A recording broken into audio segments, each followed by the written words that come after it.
Shumë brezni diftohen sot në Ungjil, shumë emna, ngjarje, histori, por se kur vjen puna te Maria, te historia e saj, te ngjarja që sillet rreth saj, që shka ndryshon. Krejt ajo ersina ma përparshme e atyre ndollive, ndoshta edhe të rënda të vështira, merr një dritë tjetër. Maria është sikur se Hana, që ndriçon ato ersinat e vështira, të thella të historisë njerëzore, por ama i ndriçon me një gjë, i ndriçon përmes rrezës që është Krishti, biri i saj. Ai, biri i dashurisë së saj, është shkëlqimi i vërtet.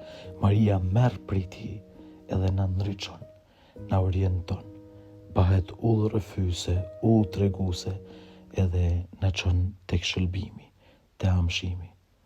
Maria mbetet gjithmonë e zgjedhur, e dashur deri në pikën e fundit.